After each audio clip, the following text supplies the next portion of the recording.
Stabilitas negara penting untuk menghindari gangguan atau perubahan yang signifikan dalam jangka waktu yang lama. Tanpa stabilitas, Indonesia akan kesulitan menarik investasi asing, menciptakan lapangan kerja, dan meningkatkan kualitas hidup masyarakat. Untuk menjaga stabilitas negara, Indonesia dapat menjaga kedaulatan dan keutuhan wilayah negara, menjaga persatuan dan kesatuan bangsa, melindungi kepentingan sosial dan ekonomi rakyat, mendukung pembangunan yang berkelanjutan, menjaga dan menghormati Pancasila sebagai dasar negara. Pemerintah juga perlu memperkuat kesadaran bela negara di kalangan masyarakat dengan memperluas program pendidikan pertahanan dan menanamkan semangat nasionalisme sejak dini.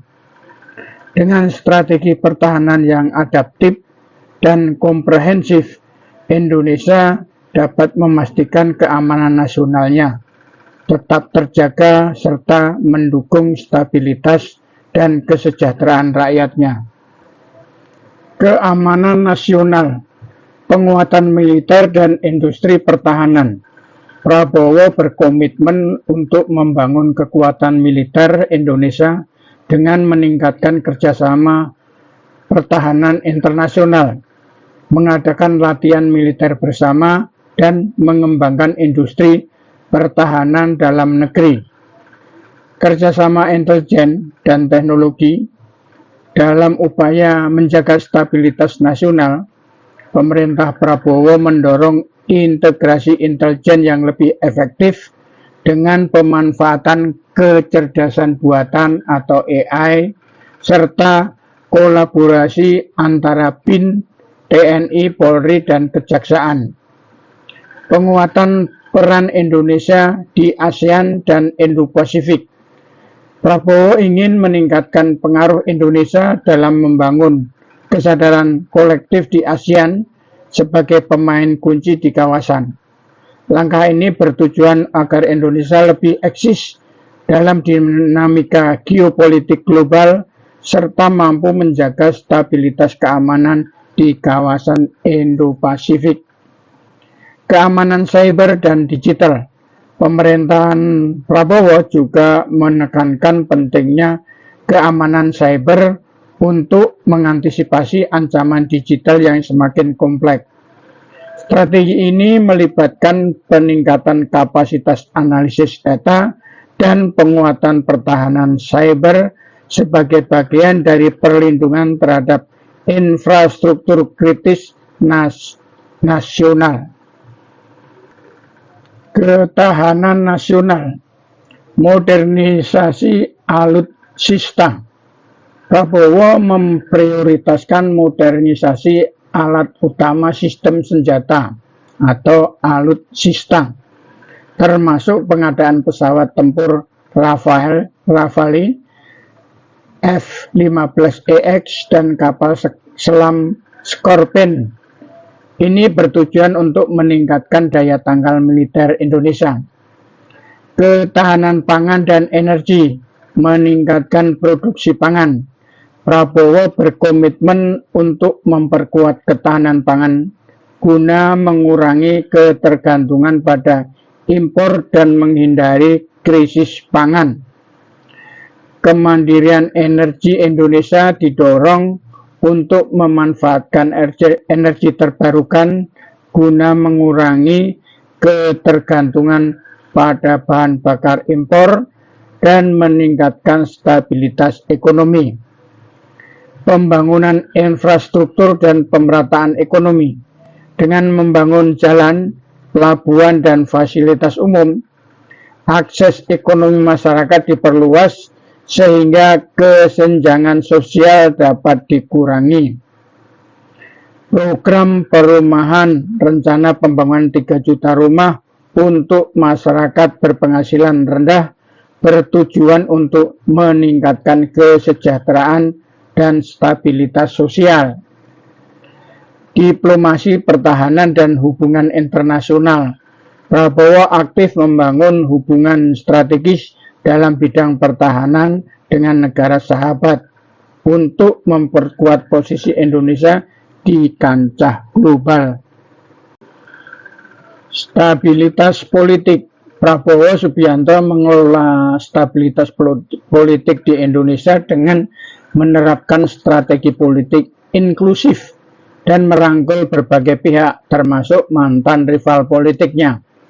Setelah memenangkan Pilpres, ia mengedepankan rekonsiliasi dan kerjasama lintas partai untuk mengurangi polarisasi serta memperkuat fondasi demokrasi. Pendekatan ini bertujuan untuk menciptakan kondisi politik yang lebih stabil dan kondusif bagi pembangunan nasional. Selain itu, pemerintahan Prabowo juga menekankan penguatan sektor keamanan melalui koordinasi erat antara TNI, Polri, modernisasi alutsista, dan peningkatan keamanan cyber. Pemerintahannya berfokus pada diplomasi strategis, reformasi birokrasi, serta kebijakan pertahanan yang lebih tangguh guna menjaga stabilitas di tengah dinamika global yang kompleks. Stabilitas ekonomi, peningkatan cadangan devisa. Prabowo telah menetapkan kebijakan penyimpanan devisa hasil ekspor sumber daya alam di dalam negeri. Dengan aturan ini, eksportir tidak sektor pertambangan, eksportir di sektor pertambangan. Stimulus ekonomi untuk meningkatkan daya beli.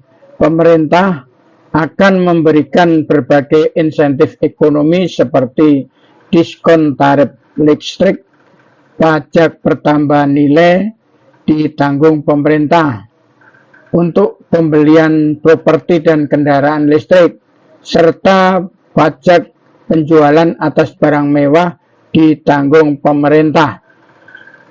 Program makan bergizi gratis.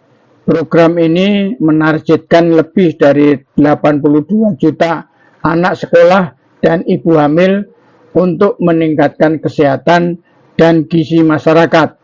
Selain manfaat kesehatan, kebijakan ini juga berdampak pada sektor pertanian dan pangan yang dapat menjaga stabilitas harga bahan pokok dan memperkuat ketahanan pangan nasional. Dukungan bagi UMKM dan sektor padat karya. Prabowo berencana meningkatkan penyaluran kredit usaha rakyat atau KUR untuk membantu UMKM berkembang. Selain itu, pajak penghasilan ditanggung pemerintah akan diterapkan bagi sektor padat karya yang bertujuan untuk mendorong penciptaan lapangan kerja baru dan mengurangi pengangguran.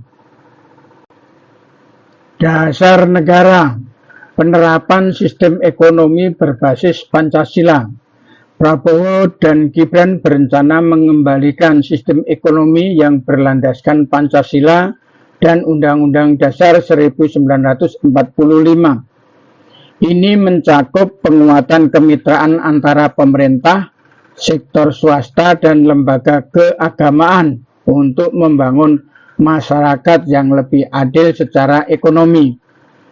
Stabilitas fiskal dalam RAPBN 2025 untuk menghindari krisis keuangan dan menjaga stabilitas ekonomi. RAPBN 2025 difokuskan pada defisit anggaran yang lebih rendah dengan target di bawah 2% dari PDB. Pengelolaan anggaran yang berimbang. Pemerintah akan menjaga keseimbangan antara belanja negara dan penerimaan, memastikan bahwa pertumbuhan ekonomi tetap berkelanjutan tanpa meningkatkan beban utang yang berlebihan.